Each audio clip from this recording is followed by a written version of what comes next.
Robot सास। शहर में रिश्तों की कमी और अपनों के प्यार की कमी लगभग हर घर में है। किसी को अकेलापन अच्छा लगता है तो किसी को ये काटने दौड़ता है। देखो राधा, तुम भले ही गांव की हो, लेकिन यहाँ शहर में सभी को साथ लाकर रखना पॉसिबल नहीं है। हाँ, लेकिन प्लीज किसी को तो बोलो हम लोगों के साथ रहें। तुम सारा दिन ऑफिस और मैं घर पर पकती रहती हूँ। अरे तो किसी सहेली को बुला लिया करो, बातें कर लिया करो। किसको बुलाऊं? कब तक बुलाऊं? तुम सासू माँ को बोलो ना आकर यहाँ रहे। ठीक है, बात करता हूँ मैं उससे।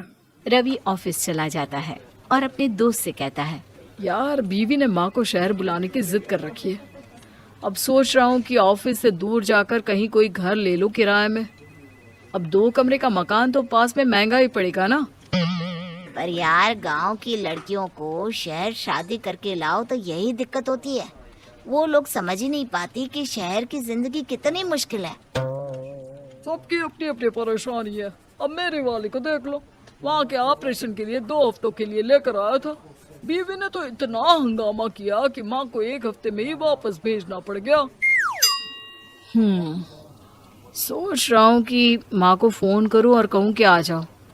क्या पता सास की चिक चिक सुनकर वो भी माँ को गांव भेज दे। आखिर औरतें तो औरतें ही होती है ना। किसे सास के साथ रहना पसंद होगा। बात आई गई हो जाती है। राधा रवि के पीछे एक बार फिर पड़ जाती है। वो 210 वाली है ना? हाँ, क्यों, क्या हो गया उसे? उसकी सास कलाने वाली है। बड़ी खुश थी कि वो अब दिन भर बच्चे को सास के पास रखकर घुमा फिरा करेगी। लेकिन हमारी तो किस्मत ही फूटी है। हमारी सास कब आएगी कि ये सुख हम भी ले सके? देखो, मैं माँ से बात कर लेता हूँ, लेकिन माँ हमेशा के लिए कैसे आएगी? कोई और तरकीब सोचो ना। एक काम करो ना, मुझे गांव छोड़ दो, मैं चली जाती हूँ। कम से कम सास का सुख तो देख लूंगी। लेकिन ऐसा कहाँ हुआ कि कोई सास बहू एक साथ सुख से रहे। रवि तो जानता था सब, लेकिन करता क्या। पर कहते हैं ना, पति का दिमाग है, चलेगा तो सही। एक आइडिया आया है। क्यों ना मैं माँ की शक्ल सूरत का एक रोबोट लाकर दे दूं, जो राधा के साथ बिल्कुल सास वाला व्यवहार करे। मजा ही आ जाएगा। न माँ को लाने की झंझट, न सास बहू की किचकिच। रात को स्विच ऑफ करके अलमारी में पैक। बस फिर क्या था। अगले दिन जैसे ही घर की घंटी बजती है और राधा दरवाजा खोलती है, साथ में खड़ा होता है रवि और साथ में होती है रवि की माँ यानी कि राधा की सास। माँ जी, मुझे तो मेरी आंख पर विश्वास नहीं हो रहा। कितना अच्छा सरप्राइज है। हाँ, आइए माँ, आइए। मुझे भी अच्छा लग रहा है। मैं भी खुश हूँ, मैं भी खुश हूँ, मैं भी खुश हूँ। दरअसल रोबोट सास की बैटरी ढीली होने के कारण वो एक वाक्य को रिपीट करने लगती है। माँ जी इतनी खुश है कि बार बार दोहराए जा रही हैं कि खुश है, खुश है। मैं अभी पानी लाती हूँ। राधा पानी लाने जाती है कि पीछे से रवि सास की बैटरी टाइट कर देता है और ऑर्डर का प्रोग्रामिंग ऑन कर देता है। पानी लाओ, चाय लाओ, खाना लाओ, मेरे बाल झाड़ो, मेरे कपड़े धो, मेरी चप्पल कहाँ है, लेकर आओ। अरे ठीक है माँ जी, सब ला रही हूँ।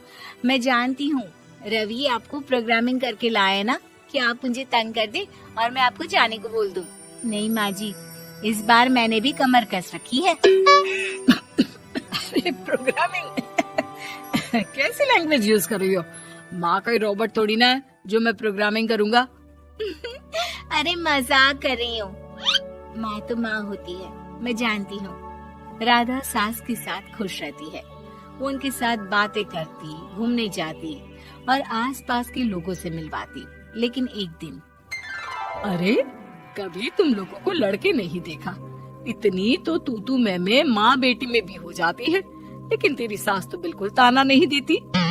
हाँ ये तो है, ताना तो नहीं देती लेकिन ऑर्डर बड़े बड़े देती है। अरे ना मानना, 2-4 ऑर्डर अपने आप ठीक हो जाएंगी, तभी दिखेगा असली रंग। कौन सा तेरे बुलाने पर आई है, बेटे के बोलने पर आई होगी बुढ़िया। बात तो सही है, लेकिन यार कोई बात नहीं ना, सास लड़ाई करे भी तो कोई परेशानी नहीं है। कितना ख्याल भी तो रखती है। ये तो है, लेकिन तेरी सास तो बिल्कुल नहीं लड़ती, ये कैसे?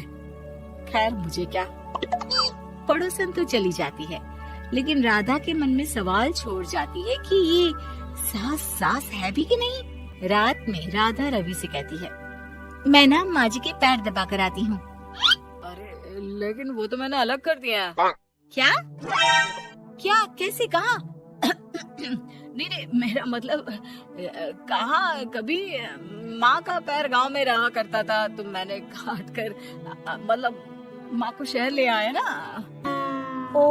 Okay okay. रवि चैन की सांस लेता है कि चलो कुछ तो बहाना मिला, लेकिन कब तक।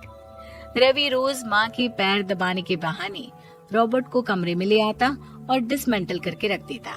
एक रोज, मैं आज माँ जी की कोई बात नहीं मानूंगी, देखती हूँ कैसे नहीं लड़ती। अरे ऐसी भी सास किस काम की जो खटर पटर ना करे। सास का डिमांड मोड ऑन होता है। खाना दे दो, पानी दे दो, नाश्ता चाहिए। लाई माँ जी। मैं ना देने वाली खाना पानी। लेकिन समय बीतता जाता है, दोपहर और फिर शाम और फिर रात। बहू सास को कुछ नहीं देती, लेकिन रॉबर्ट सास कुछ नहीं कहती। रात को जब रवि घर आता है, राधा रो रही होती है। अरे क्या हो गया? तुम्हारी माँ ने मुझसे लड़ाई की, खूब खरी खोटी सुनाई। मैंने तो आज सुबह से खाना भी नहीं खाया है। रवि समझ जाता है कि राधा झूठ बोल रही है, क्योंकि खरी खोटी वाली प्रोग्रामिंग तो उसने की ही नहीं थी। मैं माँ से बात करता हूँ, तुम परेशान मत हो। रवि रॉबर्ट माँ को लेकर कमरे में चला जाता है। वो उसे डिसमेंटल करके रख ही रहा होता है कि राधा, चलकर देखती हूँ माँ जी कहीं रवि को मेरे खिलाफ भड़का तो नहीं रही है। वो जैसे ही कमरे के अंदर जाती है, डर जाती है। सास के पुर्जे पुर्जे अलग थे। रवि, ये क्या है? ये माँ रॉबर्ट थी, तुमने ऐसा क्यों किया रवि? कुछ नहीं राधा, मैंने जितना अपने दोस्तों से सुना था कि शादी के बाद वैसे तो सब ठीक रहता है, लेकिन जब माँ और बीवी लड़ते हैं तो पति का बुरा हाल कर देते हैं। और मैं ना सुकून से रहना चाहता था, बस इसलिए।